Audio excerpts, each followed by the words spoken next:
back to another episode of Hey Dr. J, where we cover pharmacy basics one topic at a time. So I did take some time off to rest and travel a little bit. I enjoyed some time with friends and to see a new country. It was fun, came back, got back to work and caught a cold because the office setting is a great place for germs.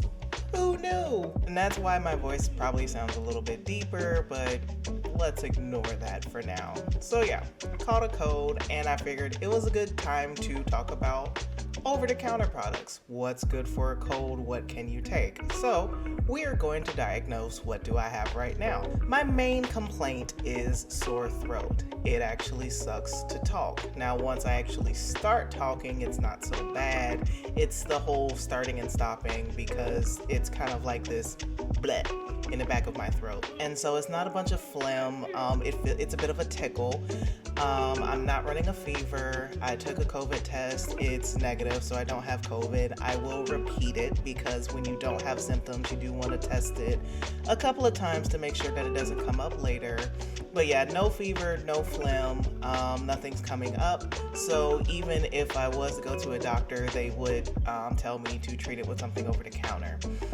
If I did have phlegm or something coming up like spit, we would look at the color of it, and if it's clear, cool. Nothing major going on. It means I'm not really fighting something bacterial or viral. If it was yellow or green, then usually your body is fighting something. You would need an antibiotic or something to help fight whatever is going along with your body. Now let's say if my phlegm was brown.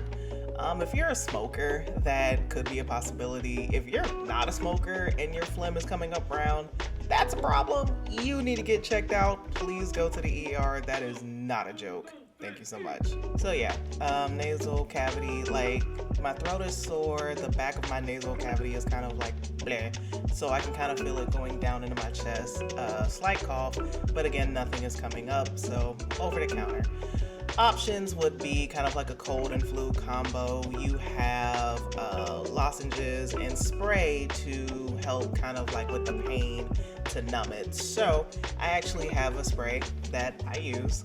This is the generic because with most products, I personally don't have a preference when it comes to a lot of things, so generic is fine for me. There is an argument of brand versus generic, and in most cases, it doesn't really matter. This is a numbing agent, so you would spray it in the back of your throat, and it would help ease the discomfort of like your throat to help make it better. And as you can see, my brain's kind of foggy, so words are not coming as well. Now, when it comes to instructions, you are supposed to follow them, but I'm a 90s baby, so I am going to read what it says and then I'm going to state my defense. It says to apply to the affected area, 1 spray. Allow to remain in place for at least 15 seconds, then spit out. Use every 2 hours as directed by a doctor or dentist. And then something about children under the age of 12. We're not talking about kids right now. So, in my defense, I've been using this stuff for years. Decades, dare I say. I do not recall in any of my lifetime it saying to spit this out. Now, I'm not saying that I can't read or that my parents didn't read this because my parents are great, they raised me well. But with that little spray that you have, we would just kind of keep going. I have been swallowing this stuff for years. I will go on the record to say so and have come out relatively fine. If there has been damage over the years, can't tell. If they're gonna make a commercial like the mesothelioma commercial, cool. I'll be the first one to sign up. But the little spray, keep going, because this stuff does not taste great. Let it hit your tongue, keep rolling. I'd swallow, keep moving. But to like get it to come back out and get it to spit it back out, have not done that. Haven't done it a day in my life. So I will admit I have not read this until I became an adult and was in pharmacy school. So I would say spit it out, but if you don't, it at least won't kill you if you spray and swallow. Now don't chug. Listen, okay, you see me, right? Okay, don't chug the bottle. Okay? I'm not saying chug the bottle and you'll be fine. If you spray and you happen to swallow it, it won't kill you. If you drink it, I am not liable. Okay? Just cut me out of that. Now, as for lozenges, you do have various options over the counter. I do like the little elderberry ones because a lot of those come with zinc and honey already in them, so it's very soothing for my throat. And zinc is good for your immune system already. It kind of goes hand in hand with vitamin C, which doesn't necessarily cure a cold. It does help shorten the duration of a cold if you take it consistently enough. And on that note, vitamins do help if you're taking them beforehand, more so than when you're taking them during.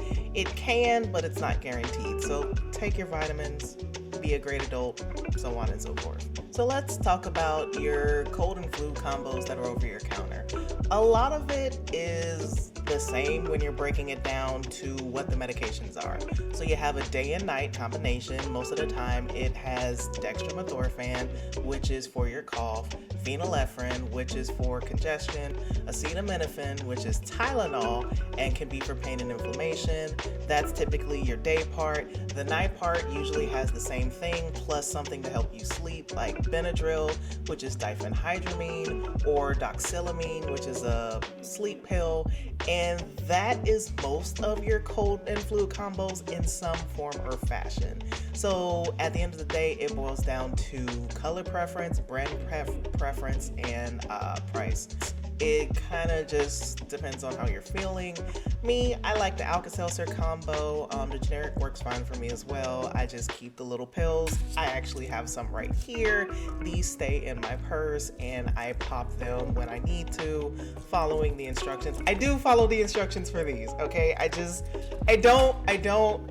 don't read this one. I follow the rest, all right? I am a good adult. But I keep these on me and I will take them as needed if I'm sick. It is my preferred brand, but each their own. Dayquil is fine, NyQuil is fine. There's not one that works better than the other is what I'm trying to say. So don't get caught up in this one has honey or this one is gluten-free, which I don't know why some of these brands are starting to say that, because what they should be saying is this one is cornstarch free or this one is gelatin free, because those are the ones that would kind of come up with medications, because those are things that people tend to be more allergic to in a medication setting.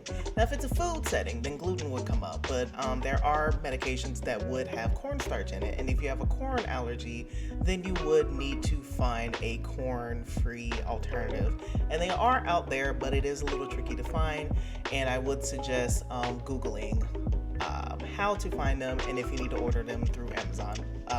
Prime example would be Benadryl. A lot of the dye-free ones also are corn-free. So that's my little tidbit for today. I am literally working with about 2 brain cells right now because I am pretty tired.